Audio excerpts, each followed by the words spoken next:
WNST, Towson, Baltimore, and Baltimore Positive. We are positively out on the Wise Trail this week with another Crab Cake Tour stop. My 30th anniversary hits on Monday. On Wednesday, we're going to be over at Costas celebrating with the Maryland Lottery. We're going to be letting ourselves play. This guy let himself play right into championships and winner's circles and Super Bowl rings. And sometimes, even when I get to the games early, he's up on the big screen. Sometimes he's hanging out with Viviano.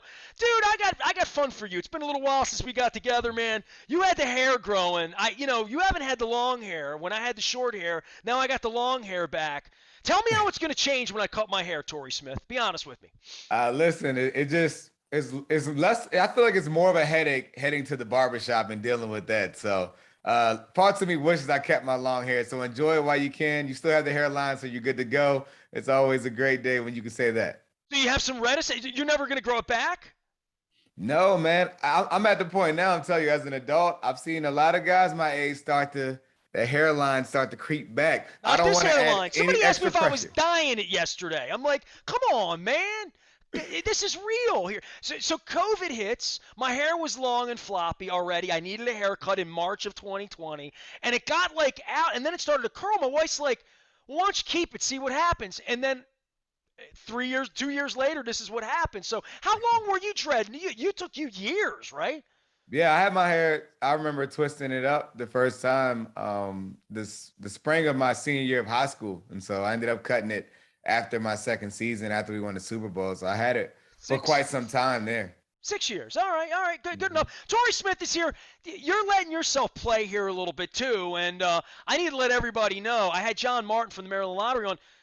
They're going to be gaming this weekend in the casino, so you picked a heck of a weekend here for the Yahoo Fantasy Football Championship, and I'm going to get to Lamar and all that, but I want you to promote your cause because I appreciate your time. You come on infrequently, but when we do, we usually hit heavy issues like what's going on at your school, but you got like a thing happening this weekend down there. I call that Washington football team territory, just so you know. There's no purple down there. It is, but it's all love for me being a guy that went to the University of Maryland. It actually be my first time going to the new MGM, down there in PG County. I'm excited about it and for a great opportunity for Yahoo Fantasy Football, the championship.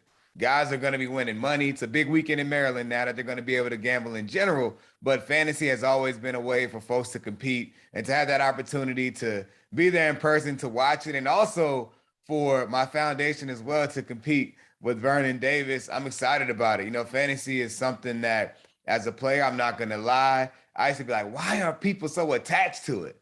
And now that I'm retired, I understand why I was getting those tweets and people were complaining about their team because it's addictive, and I love it myself. I'm in a fantasy league right now with Yahoo with my own family and friends. My son TJ, he's older now. He has his own team. And just the opportunity to compete this weekend, I'm excited about it. I'm looking forward to seeing the fans and really seeing them honored because people don't realize how much fantasy football has really changed the game Well, I for the think it good. keeps people engaged, right? I mean, Absolutely. People are engaged at another level, and Yahoo's helping to lead the way with their platform and their resources there. And again, I'm loving it. I'm excited about it. And anytime you have the opportunity to compete and to be around the game, I love it. you were the first generation of players that got bitched at about your fantasy stats, right? And Oh in my real goodness. time, because you came along right when the Twitter thing was happening, where coaches were kind of down on it in like 7, 8, 9 when you were in college. Then you move in, and it really is. I have never heard a player, well,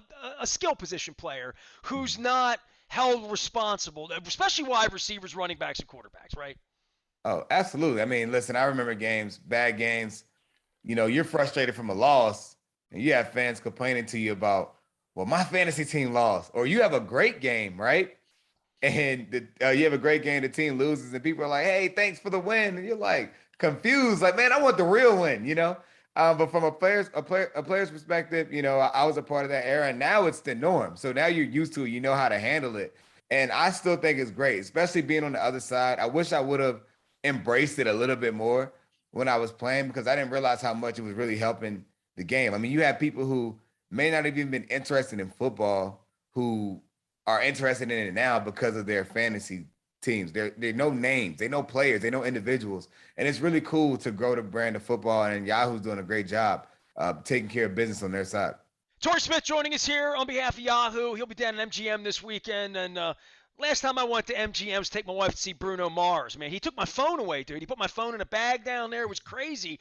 He was there last weekend as well. Yeah, it's interesting you say about fantasy, and I never played fantasy. I played rotisserie baseball 35 years ago in Stratomatic and the board games. Mhm. But during my time, it's my 30th anniversary on radio here this week. So, I mean, I've heard every phone All call right. from back when point spreads were betting with Louis the Gambler and the bookmaker in Little Italy through fantasy sports. And I would always say that I have a fantasy team. They're the Ravens. When I pull my State Fair shirt up here, I got my Ravens bird underneath, right? So the Ravens were always my team. So when the Ravens won, I felt like I won. When they lost, I lose. I get on the plains wherever you guys are all those years. But fantasy was something for me that we started taking phone calls and stuff.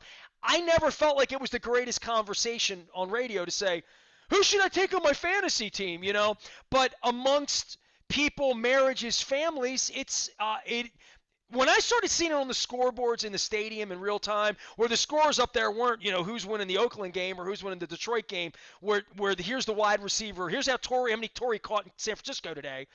That was like, well, we're into a different thing. This isn't built for me anymore.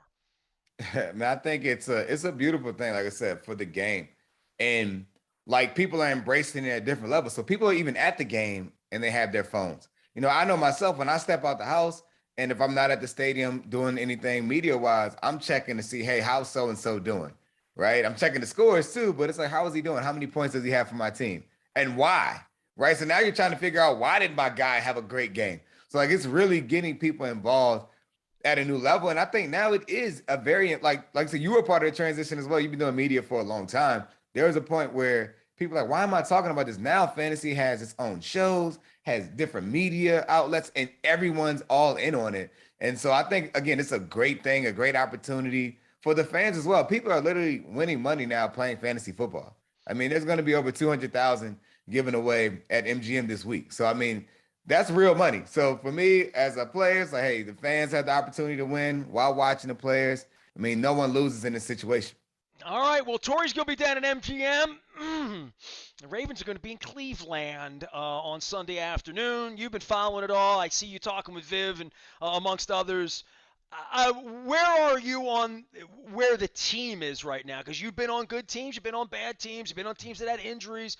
These things start to stack up, and you're like the wide receiver smelling. I get to come play Baltimore without Marlin, without Peters. It does change the way the game's played, and it's certainly going to change the way Wink, I think, is going to have to structure this defense moving forward. Yeah, it does hurt, when you lose basically all of your top cornerbacks, right? And injuries have crushed this team this year. But the reality of it is, it's always been an X Man up philosophy. And when you have a secondary that's struggling, the best way to do that is to pick it up on the front line. And they do have a very formidable defensive line. So those guys are going to have to take their game to the next level because the better the defensive line plays, the more pressure that they're able to apply without blitzing. That helps everyone on the back end. And so that's something that, again, I know they're going to work through. One thing Baltimore has a great history of is finding sleepers on the defensive side that can fit their scheme. So it's going to be fun to watch it all play out. And those injuries are tough. You're talking about a team that just a few weeks ago were probably one of the hottest teams in the league, period. Right. And it's crazy still, even sitting here with the 4 losses, everyone's acting like the world is over. It's still they were just first place in the AFC last week, right? Things change quick, but obviously they're still in great position to get to the playoffs. And the one thing I've learned is it doesn't matter how you get there, you just have to get there. And this is a team that I believe they have the character and the grit to really continue to fight and put themselves in position for a solid run. And it's the time of the year, too, where you're going to figure it out, right? If you figure it out now and however it looks, you may not be playing the exact same way as a team that you were at the beginning part of the year, but on the back end of the year, the hottest team wins the Super Bowl. It's not always the best team. It's the hottest team. And if you can figure that out over these next few weeks, who knows where it can take this team.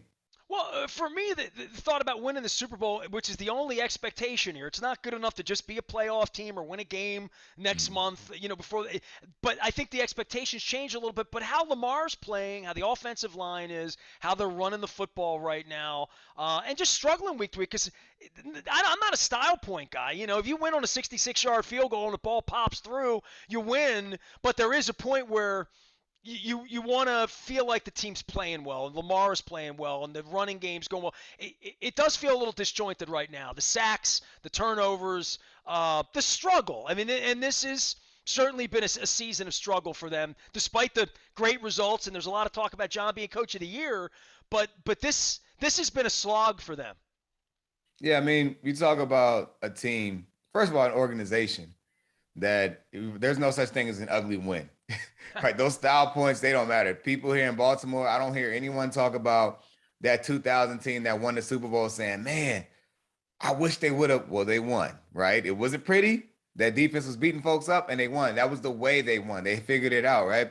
But the reality of it is with this team, there's no player in the league that means more to their team than Lamar Jackson. And so if he's struggling, the team is going to struggle.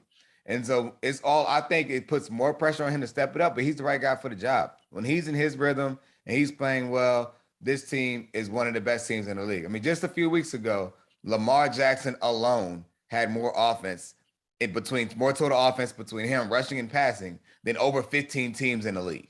One man. So the ability to do it is there. It's just about doing it consistently. And that's something that Lamar is going to have to really step it up over the back half of this season to really get it done for this team. And to be honest, that's nothing that ever really changed. That's been his role. He's used to it. But this team just has to get back into that rhythm they were before guys started dropping like flies. I know your time's short, man. We'll send everybody out. Yahoo Fantasy Football Championship's going to be down at MGM. Go bet, bet, bet. Have fun. Bruno Mars is in there, but Torrey Smith will be there. And, of course, the Ravens are in Cleveland here this weekend. It wouldn't be of me to not let you get away and to say what you and Maben are doing over there is really special. And I haven't had either one of you on together, whatever. Don't think I ain't paying attention, because I am, and I see it. I see your kid growing up, the little one that sat on my wife's lap when this big at the Super Bowl a bunch of years ago. So it's always it's fun to watch you, and you're living in Baltimore. Oh yeah, I'm in the area. You know, I'm close. This is home base for us. I tell everyone I'm a Virginia boy, but I'm a Maryland man. You know, everything that I'm tied to here, from the University of Maryland to Baltimore, our roots in the community in the city, and all the things that we're doing at Hilton Rec Center, it's all tied here. So I'm here for the long run. Maryland, we're all behind you. There you go. Torrey Smith, on to his next window. Have some fun this weekend, Tor. We'll see you at the ballpark next week. All right, man? All right, thank you. Appreciate you having me. Packers next week. Ugly stuff around here. Torrey Smith joining us here. You can find him out on Twitter and Instagram and anywhere he's sharing some messaging, sharing some fantasy football love this weekend down south of the border where they wear the burgundy and gold and lose a lot more than we do, though not recently.